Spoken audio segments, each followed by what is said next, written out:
ഞാനിന്ന് അയിലക്കറിയാണ് വെക്കാൻ പോന്നേ. അയില മുറിക്കട്ടെ, മുറിച്ചിട്ട് കാണിച്ചു തരാം.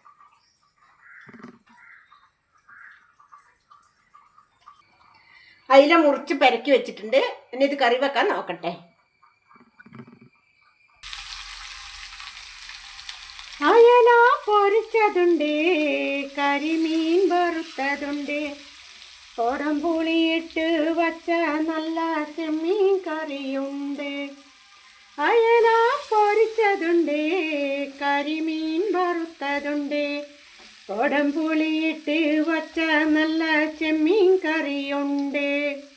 തുമ്പപ്പൂ നിറമുള്ള ചെറുമണി ചോറുണ്ട്, തുമ്പപ്പൂ നിറമുള്ള ചെറുമണി ചോറുണ്ട്, ഉപ്പിലിട്ട മാങ്ങയുണ്ട്, ഉണ്ണാൻ വാ മച്ചുനനെ, ഉപ്പിലിട്ട മാങ്ങയുണ്ട്.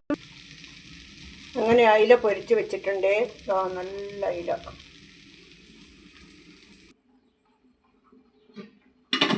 മീൻകറി അടുപ്പത്തിന് തിളക്കുന്നുണ്ട്, ആകാറായിട്ടുണ്ട്.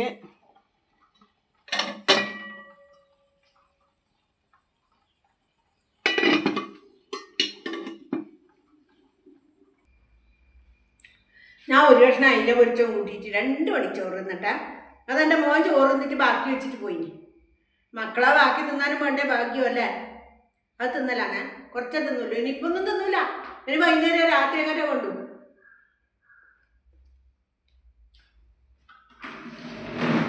നേരെ പോയിട്ടുള്ള ചായ കുടിച്ചു. ഞാൻ കൊണ്ട് ചോറ് കുറച്ചേ തിന്നുന്നുള്ളൂ. ഇത്രേ വേണ്ടു.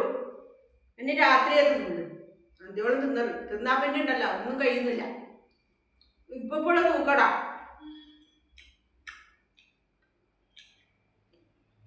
തിന്ന് ഫുള്ളായി കഴിഞ്ഞാൽ പിന്നെ ഒന്നും തിന്നാൻ കഴിയില്ല. എനിക്ക് പണിയുണ്ട്. 3 തൈ തുറന്ന് വെച്ചിട്ട് അതിന് കുറേശ്ശെ തോലിട്ടതേ ഉള്ളൂ. ബൾബിലൊക്കെ ഒന്ന് വൃത്തിയാക്കി അതെല്ലാം തൈൻ്റെ മണ്ടക്ക് കൊണ്ടിടണം. എന്നാ തൈക്ക് വളമായി,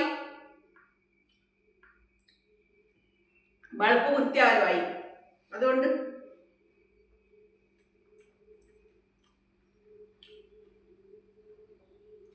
തേങ്ങെല്ലാം ഭയങ്കര വിലയില്ലേ.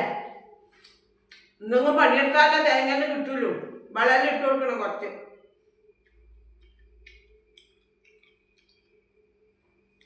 വെണ്ണീരിട്ടു. 3 ആൾക്ക് വെണ്ണീരുണ്ട്. ഞാൻ സ്റ്റോക്ക് വെച്ചിട്ട് ആ വെണ്ണീരെടുത്തിട്ട് കൊടുത്തു. ഇനി വളം ഇട്ട് കൊടുക്കണം.